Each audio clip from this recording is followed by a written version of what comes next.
Welcome to the podcast with your favorite cash flow guys, Mike and Blaine.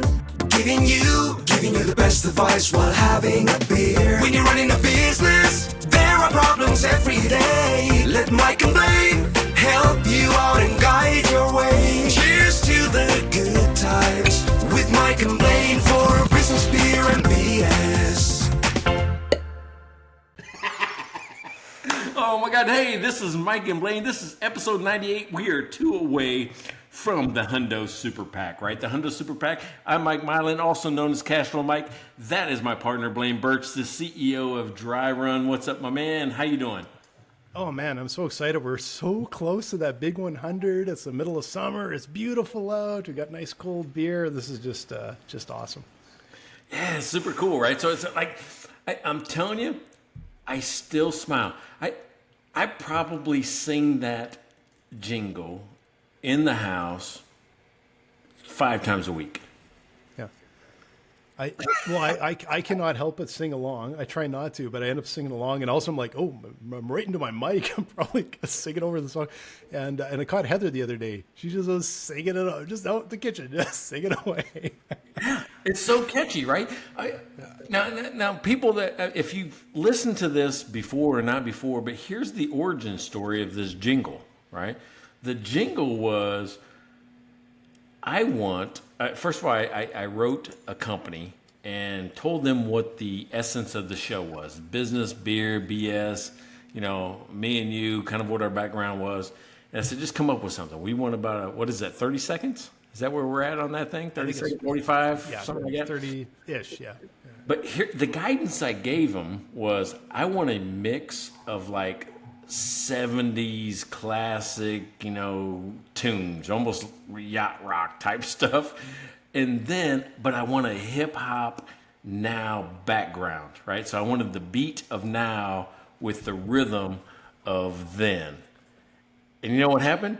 You got 90s sitcom. I feel like we're watching, Family Ties or something like that. Which completely fits this show. So that's where our comfort zone is, man. It's like 90s sitcom. That's it. Perfect. All right. So anyway, that's my man. We're coming up on 100. And we have been getting comments, like you wouldn't believe, because that's all it takes to be entered into our drawing for. That's kind of your cue is, what is it? What did he get for 100? All right. You always put it on my shoulders because I'm trying to picture the picture to remember. But you get all kinds of cool stuff. You get a T-shirt. I think you get a mug. You get our books. There's 3 books, 2 of Mike's, 1 of mine. You get 90 days of dry run, which is awesome. And you also get is a half hour of consultation. You get 60 minutes. 60 minutes consultation time with Mike. And I'm going to push Mike here a little bit because he doesn't know I'm going to say this, but before the show, he was telling me about one of his clients that is absolutely killing it and has gone from a basically a red position to a black position in a matter of months just by following just doable things that Mike will draw out of your business. So you could make a lot out of that hour. So, awesome stuff. I want to add on that because this guy went from crying to giddy, right? He hadn't made money in years. Now he made in 6 months more money than he's made in the last decade. More money in just 6 months. I mean, that right there. And we did a Facebook Live. So this is my plug for Facebook Live, for my Facebook group. If you are on Facebook and you want to hear Don Derry of KC Waterproofing, right? KC Waterproofing, it's a waterproofing kind of foundation repair company. He tells his story on my channel, The Clear Path to Cash. So if you go to Facebook, look for the Clear Path to Cash group. You can go there and listen to Don tell it for himself, and it will bring you to your knees because it is that fantastic a story. Yeah. Our promotions are getting earlier and earlier in the show, but it's awesome. It's such a good story. Look, you know why? Because we're hopped up. I mean, I had a day. I mean, I'm talking to McKesson. I'm talking to Hancock Whitney. I'm talking to all these big companies. I come to you jazzed today, right? Yeah. You even mentioned it. You're like going, Mike, why are you so dressed up? like, I'm not dressed up. I just put on a polo shirt. This is Mike's tuxedo. Tuxedo. See, you should coin that right there, the tuxedo. Exactly. It's very similar to the what we have in Alberta. We call, I don't know if this is mean for the town, but we call rubber boots Vegreville shit kickers. So I don't really came from. Sorry if you live in Vegreville. I just heard that. Anyway, yeah, that's the tuxedo right there, man.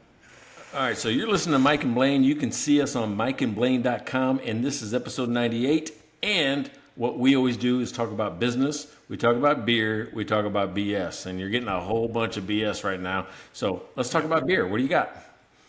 Okay, so the topic today, and you can introduce it in a bit, but I was trying to find one that kind of fits. I was trying something kind of fits. It's going to be hard. It's going to be hard. And this one is called Strong Roots Hazy IPA, and it's just a Strong Roots, just sort of, kind of worked into the topic a little bit. And it's from Born Brewing in Calgary, and we were there last summer.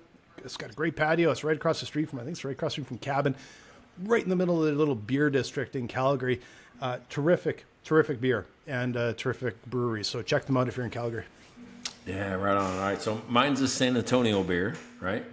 But here's something super cool. And I want to talk about if they pay a licensing fee. I don't think they did. I think they found a clever way to get around the NCAA licensing fee and all those type of things. So those of you who don't know, Courtney went to Texas A&M, and they're called the Aggies, the Texas A&M Aggies. And their thing is this, right? Gig 'em, right? It's a thumb up and it's gig 'em. It's an old thing, just like Baylor Bears is like this. It's sick 'em, hook 'em horns. I don't even know. I think hook 'em horns are like this for Texas University. But everybody in Texas kind of got those things.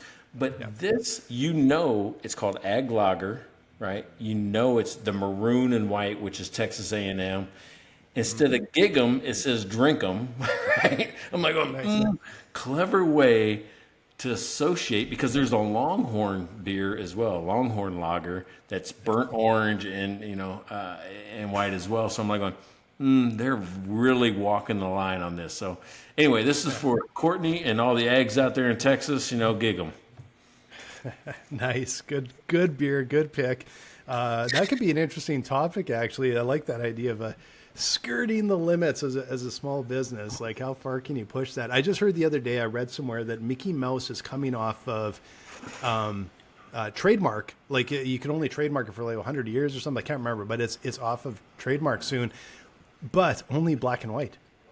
Color version was trademarked later. So fairly soon you'll be able to just like merchandise the heck out of Mickey Mouse in black and white, but do not add any color, because they will sue your pants off.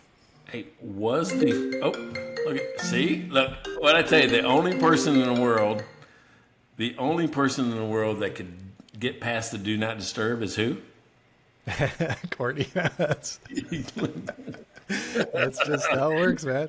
Yeah, like on Thursday 4/19, you know exactly what's going on, Mike and Blaine. So I had to decline. So Courtney, if you're listening to this, well, I'm doing this. Yeah, this is what I'm doing. She's gonna call back. She's like, "What is going on? What is he doing? There's no way he should be busy right now." Yeah. Only 98 Thursdays in a row. Yeah, exactly. Maybe we have to get over 100. Then it'll be like, now it's a habit, right? It's a habit, right? All right, so it's 10,000 hours to be experts. So we're not even experts at this yet. Yeah, we're not even at 100. So so you could excuse us when we aren't total experts on this, like producer Blaine. Well, and we have producer Chad now too. I don't even know if we told you about producer Chad. So we do have Chad. All right, so we'll have to ask Chad some questions today, because she just texted me. She goes, "So sorry, I just realized it's podcast day." That's so funny. Anyway, love you. All right, so here it is. All right, we haven't even talked about the topic, and the topic came up because I'm like going, it's an interesting one, right? Because I've never done. I've done it as an investor, and I've failed twice as an investor. All right, but I've never done it as a small business owner. So I thought, let's talk about it. And what we're talking about, if you don't know, the topic of today's episode is crowd power, right? Crowd power 101 is what I called it, but it's the power of crowdsourcing using places like Kickstarter to launch your business, right? And how you do that. And usually all it takes is an idea. You can test viability and things like that just by throwing out there and seeing if people are willing to invest in your idea. So I'm like going, that's right up our alley. We talk about startups. We talk about, what it takes to take your business and put it online and raise money and all that. This does it all in one, and we've never talked about it. What do you think? Well, it's an interesting model, and back in the years ago, I did look at crowdfunding as potential for dry run and just trying to learn about it and everything, and I think it works. It can work extremely well. Could potentially work extremely well for some types of products and some businesses, but I think it's more of a challenge for others. And so it can be completely viable and an absolute win, but it is not as easy as it looks. But there's a lot of interesting areas there, because we can also look at it from the investor side as it democratizes investment, where instead of being an accredited investor, you can actually invest in startups. And so it's not just these products on Kickstarter. There's platforms now where you can invest in a company that's a startup that you think is going to change the world. So very interesting opportunity.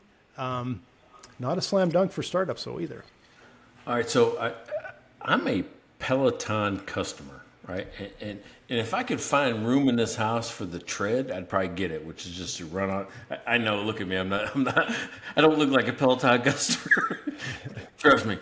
But we've got one, and I bought one early on, right at the beginning of COVID. I think it was 1920, somewhere in there. And we got their subscription. You pay like $40 a month, and you can have the profiles and those type of things. I didn't realize until this week. This is actually what made me think about this topic.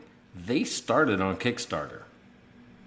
Oh, interesting. I didn't know that. That's really interesting. So I'm like going, holy crap. I mean, so here it is, just an idea. They had an idea about, I'm going to guess, some type of cooperative or community fitness, where they were taking the group exercise and putting it in your home, right? They were saying, let's take away some of the problems that people have with gyms, which is, I don't like going in there because, the way gym people are, right? There's some people that just are self-conscious about their body and they feel like they're being judged. Other people are like going, I just don't like going there. I'd rather, if I could do it at home, it'd be better. Well, they combined the energy and atmosphere of a group exercise room with your home, right? I'm like going, and they did it pre-COVID, which means, now everybody does things. Just even this podcast is you and I, we can do it anywhere in the world. That's the same thing. This Peloton was an amazing disruption to the gym industry, I thought. Yeah. But it started as a Kickstarter, and I didn't realize that till this week when I saw an article.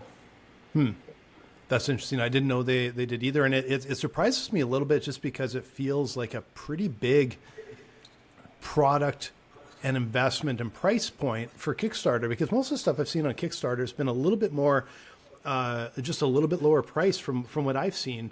And so it's interesting that they had something that big and that ambitious as something they could kick off that way. Dude, there's been a couple of others, because I said, okay, well, if Peloton was there, who else has done this? There's two other big claim to fame with Kickstarter. Have you ever heard of Oculus? Yeah, that's a VR headset, isn't it? Or okay. It was the VR headset company that sold to Facebook for $1 billion or something like that. And you know what Facebook did? They shelved it for 2 years. They had $100,000 in units of just these headsets, and they shelved it while they built out the metaverse, and that became the launch pad for all the meta stuff that Facebook did. They bought that VR technology, and that started on Kickstarter. You know, Oh, interesting. Yeah. another one. You probably I don't see them in stores, and maybe because I don't look, but I see them advertised online all the time. There's this new shoe called Allbirds. Have you seen that?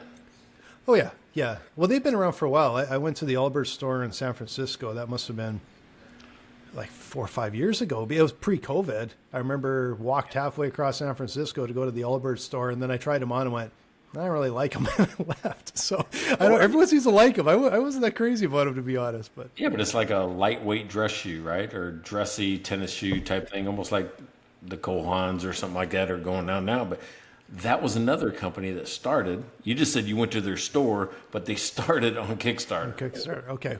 Yeah. Yeah. So they moved fast. You know, I think they must have moved real fast. So good for them. Well, because you can raise a ton of money. I mean, right up front. You know, and what do you get promised? I mean, most of it's crowdsourced, so the investment level is super small, like $50 or $100 or $350. Yeah. All right, so twice I've been burned on Kickstarter, right, or something like it. Twice. Yeah. One, I'm like going, this is the coolest thing ever. It was called Magic Guitar. Okay. I mean, I'm sure it sounds cool, but I know, but you could learn to play a guitar in a day, at least a couple of songs. And so think about, all right, so it has the chords, or it has the strings still, kind of like, but they're connected to a digital guitar-shaped accoutrement or whatever it is. yeah. So it's a combination of a real guitar and the what's that, Rock Band, the video game? Okay. Yeah. Okay, but I mean, the way you manipulate the strings is more similar to Rock Band than it is a guitar. Right? But I mean, you can learn to play very quickly because you really can't mess up that bad, I guess. But it helps, you know, it's like an intermediate step between not playing guitar and having a real one in your hands. Anyway, it was it was $3.95, and I bid. Right, I bid. They say, hey, $3.95. As soon as we get the first set out, you get a guitar for $3.95. Well, that was 6-7 years ago. They're not around anymore. Guess who didn't get a Magic Guitar?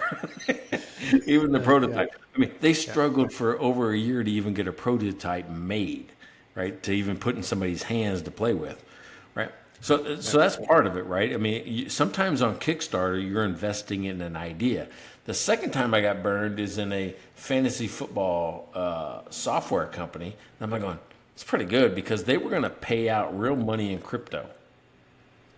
I'm like going, all right, well, maybe I can be an early investor in a new software company that's doing fantasy football, but it's instead of paying in dollars, they're paying in crypto. I'm like going, yeah, let's see. Let's take it. And they were out of Austin. So I'm like going, well, at least they're here. They feel real. Mm-hmm. Yeah, guess what? Folded. First year, didn't even get funded, right? So like, I actually got my investment back there because they couldn't get funded. If you don't meet your goal when you get on Kickstarter, they'll refund you your goes money. Back, yeah. I have trouble seeing the differentiation in there if it's like you're going against every fantasy football other company and the only differentiator is you're going to pay out in crypto. It seems like maybe, I don't know, seems like an odd sort of approach to me, but there was something else. I can't remember what it was, but there was something that says, okay, that's unique enough. I'll throw some money into it. See, what I want to see on the guitar is if you hit the note wrong, it's like you shocks you like. Ding, ding, ding, ding, ding, ding. Then you drop the guitar and you got to buy a new one. That'll solve that shit, right? Burns the guitar. For anyone out there, I would say, because I played guitar for a lot of years, just get a guitar and start playing around. It'll probably be more fun than trying to learn. All right, so I got two guitars right there, and I think I keep them there to taunt me because I bought them like going, I'm going to learn to play guitar. Well, guess what 53-year-olds can't do? Apparently, they can't learn to play guitar. You can learn to play guitar. You don't have 10,000 hours. I bet you don't have 10 minutes trying to learn how to play guitar. That's part of it. I'm like going, I'm gonna sit down there, and then okay. So one time I committed a whole week. I'm like, I'm gonna do this for the whole week. I'm gonna spend 30 minutes a day. Guess what happens to a young guitarist in 30 minutes a day that's never played before? Oh, your fingers hurt, dude. Did your fingers get sore? You just got to gut through it, man. Like, that's the name of the game. I'm so dainty. I'm so dainty. And a week, it's like I did it for an entire week of 30 minutes a day. Like, oh, that's not much. Like, when I was growing up, I spent hour after hour after hour after hour after hour playing guitar, and my fingers would just like bleed and you know, let them heal for a day, and then you're back at it. And I don't play as much anymore. I should play more because it's fun and I can pick it up and it's like riding a bike, so I can always play. But what I do know is that I forget songs, or I'm playing and all of a sudden you're like, uh-oh, I'm stuck. Like, it's gone. You know, I got all the way to that point and now it's gone. it's like that's kind of weird. And I'm like, oh man, I guess I should have kept it up a little more. But yeah, well, these are great decorations right now. Maybe I think I'd be better at a lesson. Meaning going to a lesson instead of trying to teach myself. Probably would, but I will say that my parents put me into classical guitar lessons because they thought that was the right way to learn guitar. And I just broke down my poor instructor, and I would show up and show him the latest Van Halen lick I learned out of some magazine I bought in the corner store. And never did learn how to play classical guitar. We play a lot of Van Halen, so that's, I guess a bonus. All right, so let's talk a little bit about, like, what if I wanted to do a Kickstarter? I mean, what would you do? I mean, it's easy just to go start an account, but what do you think makes it successful? I think what makes it successful is your groundwork, your, like I brought up this thing called Strong Roots. That was actually really quite purposeful when I saw it, because I think it feels like, oh, we'll put on Kickstarter and it'll just catch fire. But I actually think you have to do a lot of groundwork. I think you got to do a lot of grassroots work to generate buzz and to get momentum going. Because I think if you just put it up there, I'm sure some do well, some do okay. But it's so crowded in that space now that you don't go in half baked. I think you have to really grind it out and make sure you've got a crowd. And that's how you validate that you've got a crowd that's going to support you and really grind through that with you, like is going to support you, right? Yeah, so I think that's right. I don't know that it's as crowded anymore, because I was just looking at stats, like who's really doing this now? I mean, we looked 5 years ago, it was Peloton, Allbirds, Oculus, but the actual entrants are down like 35%. Well, it's like anything else, as people found out that it's not a quick win. Like, you have to do a lot of work. It's like the big flood to the App Store with the iPhone initially. You figured out real quick that it was the top 2 or 3 apps in a category that are killing it, and mostly everybody else is getting their ass kicked. And I think it's changed a little bit, but it's hard to make a dollar. Like, you have to have a business model and be able to market. Otherwise, you're not going to get anywhere. I think it was marketed wrong, which means, all right, so I'm going to look at the 2 companies that I invested in. When you're investing, they're actually selling you something, which is, in my case, hey, $395 for your investment of $395. When the guitar is ready, we'll send you a free guitar, right? Which is actually the $395 that you just bought a guitar. Fantasy football, there was some other, like, you get this and you get lifetime access or no fees for X number of years. I forget what it was, but there was something that you got in return. Yeah. The problem was, after my first 2 attempts, I didn't get either promise. I didn't get the subscription fees, or I didn't get the get the guitar. So I'm like going, I wonder how many people got burned by that and says, I'm not doing that anymore. I think that's the thing, is you have people that got burned by it on the investor side, and you got people that got burned by it on the business side, where they thought they would have some momentum or some traction. And the other thing too is, it's not just Kickstarter, because there's so many competitors now. Like as Indiegogo, of course, is really well known, but like for a lot of entrepreneurs, there's for more traditional type businesses, I can't even remember the name of them, but there are platforms where you're investing more in that traditional kind of startup, and so it's also a crowded space suddenly. So it's the blooms come off the rose in a lot of ways from both sides. And so, man, I think if you want to kill it on there, especially on Kickstarter or Indiegogo, I think you have to have something that's product-based, consumer-based, B2C, really sort of a really sexy story. Like you have to have a great story and a fun product, and it's got to be almost that impulse buy. Like, oh, wow, flying car, cool, right? Otherwise, you're not going to get very far. Yeah, because that's important. You're not really investing. You're buying, you're pre-ordering, you're buying into an idea. You know, well, yeah, with those ones you're buying to get something back, but you're investing in a company with not getting any investment out of it. Some of these other platforms you literally are investing. In fact, I saw one on a podcast the other day. There's some organization that allows you to invest in art. So they'll go buy like a multi-million-dollar painting, but you own like $5 of it or whatever, and then it appreciates. You can take your money out and make $15, or like if it appreciates, right? But interesting that they're making it more accessible for people to invest when they're not bajillionaires, right? Yep. Well, it's also an easier way to lose your money a lot of times. Yeah, I think you hit the nail on the head when you said you have to tell the story, and you got to get other people to be able to tell the story, and it has to be something that I can spread.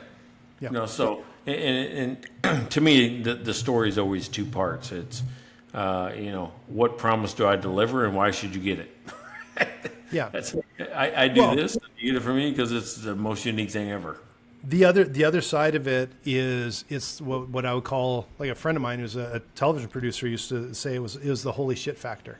That's what he used to say to us all the time. It's the holy shit factor. If you don't have that, it's going nowhere. And so like a more traditional, like our business is like B2B finance. Yeah, we think we help businesses immensely and do some really cool stuff and game changer all that. But that's not something that necessarily going to go well on Kickstarter, right? Maybe some of the investment platforms will do better, but you have to have something that people can. It has to feel like that holy shit instant buy, and that's a totally different story. Like you have to have that. It can't just be the problem you solve, because if you're not selling directly to that customer, you're trying to catch the imagination of almost the general public. That's a real challenge. Yeah. All right. So before I kind of twist on that a little bit, let me talk about, holy shit, it's an instant buy. And I'm talking about Cashflow Mike's Pathfinder program. Dude, nice little segue there. That's because I thought it was my turn. I don't remember. I think it is, but I teed you up earlier. But you just did a little mini teaser for this. So now you can dive right in. I feel like this is the full episode of me. And by the way, at the end of the show, if you listen to the end, we have a teaser about next week's show. Next week's show.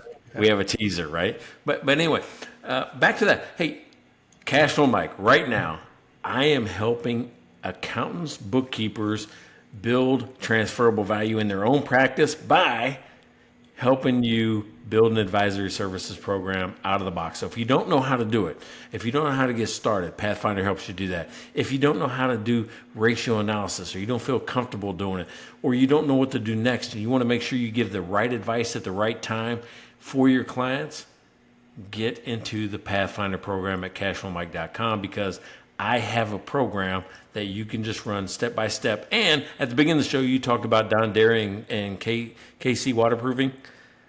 You can experience 188% growth in net profit just like he did. Just like he did in 6 months. Yes, absolutely. It's a huge opportunity. And for those of you out there, because we help a lot of accountants and CPAs, say it dry run, I know mini plug, I know it's not my week, but you can, as a CPA, if you're not scared of what's happening in AI by now, what's happened this year, you should be, because it has leapt forward miles ahead. And a lot of traditional tax services and compliance are going to be more and more automated. And we're not talking in 10 years, we're talking in 10 months. Advisory is a win-win because it's not only how you can actually help businesses and help your clients and help all these businesses that are struggling right now. And trust me, like it is a war zone out there for small business. You can also completely transform your business, but it's not going to happen by accident. And so Mike can actually guide you through to transforming your business to something that you love, that's highly profitable. And when you're done at the end of the day, every day, you know you've helped some business owners. Hey, cheers, man. Thank you. Hey, you know, you're getting better and better at this podcast thing. Well, thank you. Improving. You just keep improving. We're on hour 98. I should be getting better. And what is this one today? Because maybe it's a little 9%. Okay, well, maybe that wasn't the best choice. But I was thinking like maybe it's a lighter beer that's helping. But maybe it's the heavier beer. Maybe I got to make sure I'm 9+. That'll be good to go. This is only 4.2. It's changed so much since neighbor Pat would bring you the team pitcher of beer. Oh my goodness. Yeah. Neighbor Pat, I'm gonna tell you what, he still brings down beer. He even has his own set of glassware. He just brought down, we played cornhole the other night. He brought it down. And by the way, he's gonna hate that I say this, but I think I dominate him in every aspect of the game on cornhole. I have skunked him, which means he didn't even score a point against me. I have skunked him in a series, which means 2 out of 3. He hasn't won a game. Yeah. The other night, I was undefeated no matter what partner you put on my team. He still cannot beat me. He just threw different partners at me. Still cannot beat me. You're a phenom. Maybe we should have a podcast on how to improve your cornhole game. I guess so. I mean, that's kind of what it is. I mean, there's been very, very few invitations lately, and I think it's because I dominate this whole neighborhood in cornhole. I saw it. Okay, you'll find this interesting. Heather and I were at, it was probably a Saturday afternoon, I think in March. We were at Goldwater Brewing, downtown Scottsdale. This is right in the prime time of spring training.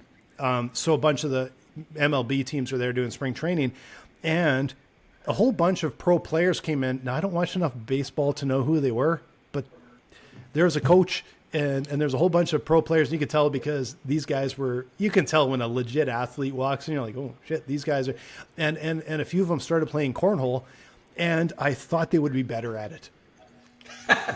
They were like, dude, you throw a ball all day. You're not very good at cornhole. Like they expecting like dunk, dunk, dunk. Nope, we're not very good at it. I took solace in that. I thought that kind of made me feel a little better somehow. Yeah, see, all right, so I'm still trying to figure out, and Pat had to show me this about the slick side and there's a rough side on these bags. Have you seen that? I played. I would never have noticed in a million years. So. In my driveway set, I don't have that. I got just every side's the same. But these guys have the elite ones. They come down to my house, right, with bags of cornhole bags, and one side of the fabric is slick, so you can slide it if you want to slide it up and around something, and the other side of the bag is a little rougher to where you want it to stick and not slide. Interesting. And I will say, circling all the way back, that cornhole, if it was the original game, the guy that came up with the original game, that would be something that would kill it on Kickstarter because it's fun and you can show it, and it's like you can show it at a party with, that is a type of thing that you could kill it on Kickstarter with if you invented cornhole, which of course you did. You can't do that. But what Breger and I did do, Pat, I know you got mad at me last time I left you out. So what Breger, Pat, and I did do is come up with a scoring system that we think is unique enough where 3 people can play, right? Not just me versus you or 2 versus 2. Those scoring systems are easy. We have a 3-man cornhole scoring system that now we bought the URLs, but we think it's worthwhile. If you want to know what that is, if you want to know how to score 3-man cornhole, go to MikeandBlaine.com or go to our Facebook page and ask me what the scoring system is, and I'll let you know. Put it up. You can post it this week. We had your poem last week. You can actually post the and I will say, you told me one time you started telling me one time your 3-man cornhole, and as far as I remember, it started out pretty good, and then I got completely lost and thought, this is way too complicated. Well, I'm going to need Chad to help me organize it into a complete thought.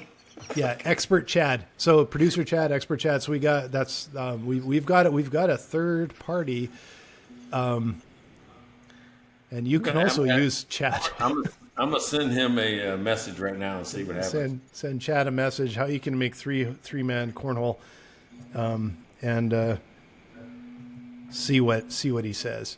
And, this expert we've gone to before. And you can too. Just go to OpenAI and you'll find Chad.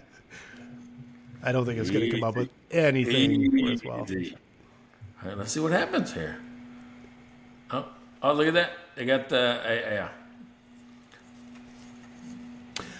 Oh, wait a second. It's just telling me... Chad thinks that you should do a player rotation. That's not what we do. That's so lame. That's so lame. Chad's dumb at cornhole. Now, could he do something kind of like cutthroat pool? Because you can do that with odd number people, right? That's the premise, right? That's exactly what we're thinking about. Like, wait a second, we can play cutthroat pool. We can certainly do this. But in cutthroat pool, you still divide up the balls, right? What is it? 1 through 5 and 6 through something or another. Got a pool table right there. I'm like, I don't remember. I have no idea. 1 through 6. I walk by it every day. Have no idea. 7 through something. Okay. Anyway, it's that premise, and what we do with 3-man cornhole is that we all throw, right? It takes 12 bags. You can't do it with 8 bags, which is what Chad was telling me to do. You gotta have 12 bags. So there's your package on Kickstarter, the 12-bag cornhole. That's right. Extravaganza. There you go. Yeah, that's what you do. And we already have the URLs. You can go to 3mancornhole.com. and it's already there, right? And Breger had one that I don't like to say, so I'm not going to say it. He probably let it go. Well, you know what I think is hilarious is because all you entrepreneurs out here, you all know the same thing. The first thing an entrepreneur does when they come up with an idea that usually has a few beer in them is you go buy the domain name and then make a logo. and the domain name, I don't know how many domain names I own. It's probably like a dozen. I got all kinds of stuff. Every time I come up with a half-baked idea, I get a domain name for it. All right, so I even have a trademark now. All right, so check this out. We're going to build, and I own the domain, and I own the trademark to a logo for it. Yeah. Neighbor-in-law. Right. Think about it. Yeah. This is supposed to describe the relationship that you have with your neighbors. It's the love-hate duality of sometimes, I love my neighbors, sometimes I don't. And in my mind, I was picturing up front, like on like a crossed street sign that says, "Hey, welcome. Beware of the neighbors." Something like that, which is it's try it on Kickstarter. I need to, because I have a logo, I have the brand name, I have the trademark. I have all that thing. What I need are concept art for T-shirts. Right, that's the only thing I'm waiting for. We already have the store where you can buy merchandise. I would just throw it up there and drive people to the neighbor-in-law stuff. We already have a store where you can buy stuff. I need to find the concept art that somebody be willing to wear on a T-shirt. Fiverr. I tried it, and it's hard on Fiverr. It's hard because it comes back and I'm like, don't like it, because it's not funny. It's like sometimes on Fiverr people don't get the humor the same way, or it doesn't translate the same way. So funny is hard. Funny is incredibly hard. Funny is hard. That's why our show is 100% just just straight up serious. This is the meat. There's nothing. We don't do anything funny ever. So You're kind of funny. we amuse each other. That time you said that sometimes you have shitty customers, I bust out laughing. That's still my favorite moment on this show, is you saying that there are shitty customers. I got so many comments on that. I was getting text messages. I'm like, I still don't kind of get it, because all you guys out there that, like, I had a creative agency for a decade. All you guys have professional service type business. You know exactly what I'm talking about. In fact, we have a webinar coming up for Dry Run. I can't remember the name, but it's something about, dodging the customer you wish you didn't have in the first place. And it's not us. It's a partner that's doing the webinar. And I'm like, yep, that's a good one. And I got a whole bunch of comments off of that when I started to share about the webinar. People are like, oh yeah, I know about that. It is. That's what you get, man. All right. So here's something. I haven't even thought about this, but I thought about it because I said earlier where I got burnt twice, right? I invested twice. It wasn't a lot of money, but what are some warning signs you would look for before you as a person would invest in somebody on Kickstarter? The biggest one is if it is just an idea. Like, I want to see a working prototype. I do not want to see a 3D animation of what they think it's going to look like. Yeah. Don't care. No. Have product, have prototype, and it's ready to go, and it's something that looks like they can prove it works, right? And it's still risky, but that's better than I have an idea, but I haven't worked out any of the kinks. Yeah. And then I think unrealistic promises. Like, I think there was one time that was a foldable bike helmet that's no bigger than a ball cap, but it's like got better protection than an actual bike helmet. Like, yeah, no, I don't think it does, because I'm pretty sure Specialized would probably have figured that out already. Yeah. So because that happened to me, I'm like, why didn't I see these negative reviews? There's other people like, this is bullshit. This is a scam. How come I didn't see those when I put my money? Because they weren't there yet, right? It was like I was an early person. I didn't see them yet. Yeah. And but if there's negative feedback, you got to listen to others. I even do that on Amazon now. I'm like this is too small. It's smaller than they advertise, or it breaks as soon as you try to install it. Yeah. You got to listen to what people are saying. Now, some of it is just, people, some of it's so, you got to take all of it with a grain of salt. That's use your error. But if there's so much of it, you got to listen to that. Yeah. There's also a thing about lack of transparency when they're not really like I'm not the type of guy that needs to be told every step, A, B, C, D. Sometimes I can go A, B, D. But I can't go AD. Yeah. Here's what we started with. Here's what you get. Yeah. Here's a drawing on a napkin. Here's our flying car for $40. Yeah. Yeah. Exactly right. Well, wait a second. How did we get there? What happened? Yeah. So that's it. The other thing is that when I started asking questions, the response wasn't there. Not a good one. Not good. Yeah. Well, wait a second. They're not even responding to guys that gave them money already. That's a bad sign. Yeah. And if you're a business owner out there and you're not willing to talk to the person that already gave you money, shame on you. Yeah. You at least talk to them. Even if they're right, wrong, whatever, at least talk to them. Don't let them just be ignored. And the gold is talking with your customers. Like we've seen that over and over and over again at Dry Run. The more we talk with our customers, the better. And the thing that we've done that at times where we've gotten off track a little bit is when we follow the customers they're like, oh, well, if only you had this, or only like you really need this, and oh no, we really need that.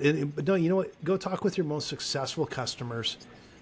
Go talk with those ones that will just love you, will never ever leave you, and find out why. Because what you want is to go, why? And then let's go get more of them. You don't need the ones where it's just a little bit off base. No, go get the more of them. And it's easy to get dragged down a little bit at times where it's the poor fit. Go after the perfect fit. That's where you get the best customers. you know, the customer's not always right, but neither are you. You got to listen to this stuff. Gotta right? listen to him. Yep. You got to listen to it. And I know the cool thing nowadays is to ghost people. That's the thing, right? Oh, look at me pulling out like teenage words. I'm like, here's ghosting.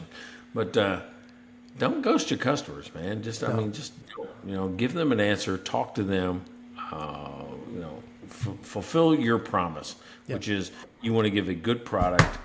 And respond quick. Yeah. Respond quick.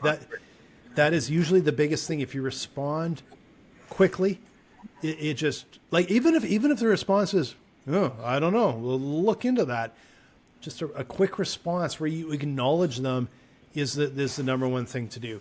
I do not believe that you have teenage verbiage going with that shirt. It's Vineyard Vines. Come on. I don't know what that is. I see a little whale on there, so.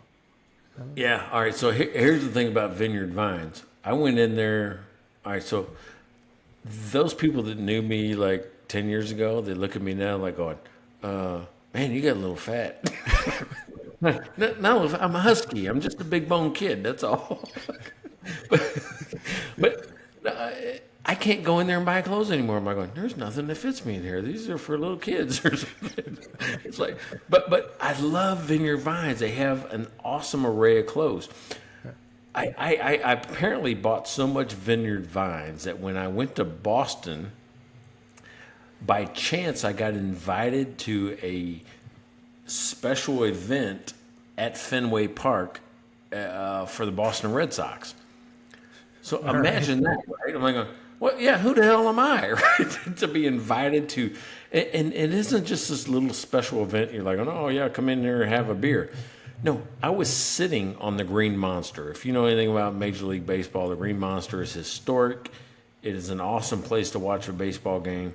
I was sitting on it, and there is a path that leads off of the Green Monster behind the stadium to this area. And this area has a grass area where they got cornhole, they got picnic tables, they got another bar, they got all this type of stuff. So I go back in there, and there's 3 World Series trophies. There's a picture of me and Courtney with 3 World Series trophies that was sponsored by Vineyard Vines. I'm like going, did I buy that many clothes? That I can just be in a special party with the World Series trophies? That's a weird thing, right? It's amazing. I'm sad to say, I've never heard the word Vineyard Vines before. So I must be out of the loop. I have never heard of them. Well, it's not Japanese denim, so I mean, you wouldn't get it. I'm going to assume it's East Coast. I will say my Japanese is denim, or my denim is Japanese, and my shirts are merino. This is a Canadian company, Unbound Merino. I will boost them because a Canadian small company loves small business, and these shirts are awesome. But I have not heard of Vineyard. Is it a Texas thing? Because I haven't heard of them. Oh, no. I think they're East Coast. I think they're out of I'm going to say Martha's Vineyard because it says Vineyard Vines, but I don't know. Okay. I think it's an East Coast company. Now, there is a store here in Texas, right, where I bought the shirts. Okay. But I go in there now, and I'm like, their sizes are a little tight. So maybe we need a big and tall for Mike. Big and tall Vineyard Vines. God, that's so dumb. That's so dumb. But I forget where I was going. Oh, I was going to go back to the other stuff, and then you went that way with the shirt and the things. You threw me way off. This is 4.2 beer. No, you got me with Ghosted. Oh, the teenage thing. The That's shirt, right. And I just thought that was funny. So yeah. The last thing I'm going to say is a warning sign that I now look for. Yeah. That I think, and I learned this from trying to raise fund with VCs, is what's the management team? You don't want a guy that doesn't have any experience in what he's trying to sell because he's not going to get it done. Yeah. Chances are, I don't think if he's not surrounding himself with the right people, he's probably not going to fulfill the promise. Mm-hmm. And then there has to be a really clear use of funds. When that's vague and you can't understand what they're using your money for, like when I invested in Magic Guitar, it's to build your prototype so we can send it to you. I'm like, that makes sense. That's not what happened, right? So I think those two things are warning flags, are red flags, right? Yeah, yeah. And I would actually like also say from the other side for businesses going in, it is not an easy win because you can hear from Mike, like people are looking at what all these red flags for you. So even if you have, like we said, the holy shit factor and a really cool product and a kind of that snap judgment, like this is so cool. And maybe you've even got a prototype, and people still are going to vet you with these other factors.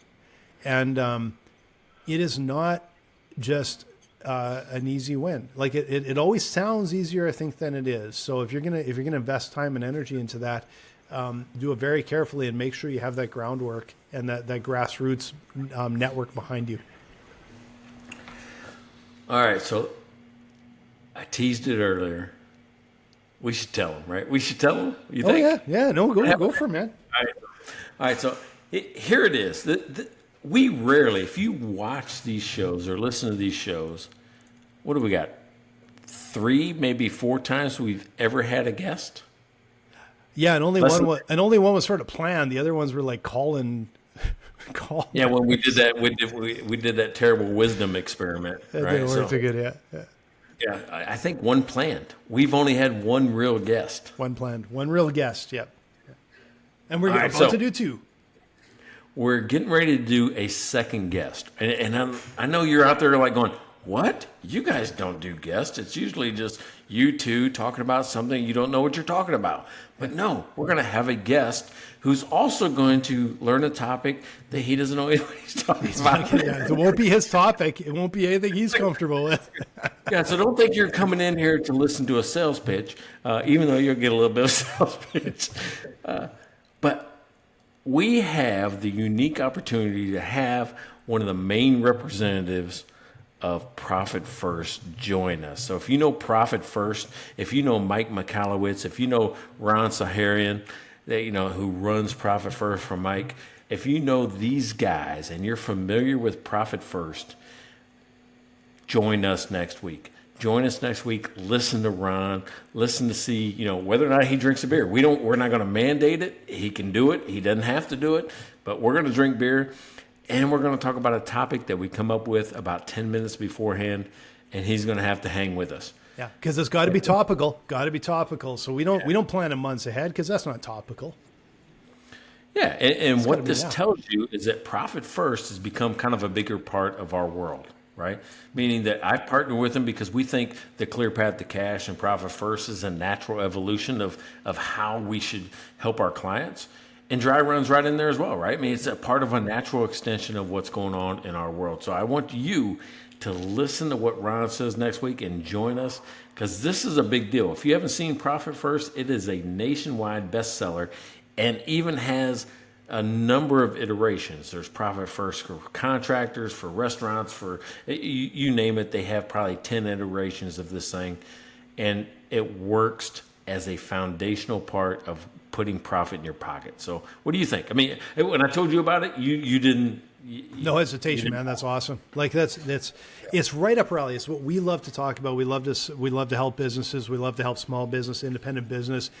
And just like you were talking about, one of your customers today was struggling and went to a position of some really solid profit, and that's just such a game changer. And so any sort of model that helps business owners move forward past cash flow, past revenue into where they're really maximizing their profit, that's something that we always want to be involved in and talking to people about. Hey, if I say something, would you adopt my mission? Listen to the mission first. Right. My mission is to eliminate cash flow as a reason businesses fail. Can you adopt that? Absolutely, yeah. Yeah. So let's do it together. Right. Blaine, we're going to do it together. You, if you're listening right now, let's all adopt that mission. So if you believe the same thing we believe, you want to help small business owners stay in business. That's our whole goal in life. You can help us. And put some money in their pocket at the end of the day. Right now it's a tough time out there. So let's keep them in business. But let's take a step or two past that. Let's keep them in business, get them healthy, and then go, let's put some money in your pocket. That's what Profit First is all about. So it's going to be exciting next week. Number 99, we're only 2 away from the big hundo. And make sure, a couple things. Like us, follow us, subscribe to us. Make sure you're catching all our episodes, and make sure you comment on one of our episodes between 90 and 100. Don't care which one. You'll be entered to win the Hundo Super Pack, which has a whole pile of cool stuff: T-shirt and Hour with Mike and 3 months of dry run, some books, a mug. Everyone's gonna be excited about the T-shirt and the mug. But anyway, it's cool stuff. Lots of cool stuff. I'm excited. 100 episodes. I can't even count how many times I've did anything 100 times, but I can prove we did this one. Yeah, this one's gonna be epic. It's gonna be the big 3-digiter. I'm gonna have to go find a special beer for our 100th episode. I'm gonna have to go dig around and find a good one for that. Yeah, right on. Hey, another one of the books. This is episode 98 of Mike and Blaine. You can go visit us at mikeandblaine.com, buy us a beer, buy some merch. If you want to be a sponsor, that's okay too. Contact us through the website, mikeandblaine.com. We will help promote your product and help you as a small business owner or a big one put more money in your pocket. I'm Mike Mylan. That's Blaine Birch, and we'll see you next week. Check out their website at mikeandblaine.com. Then subscribe to the podcast and buy these guys a beer.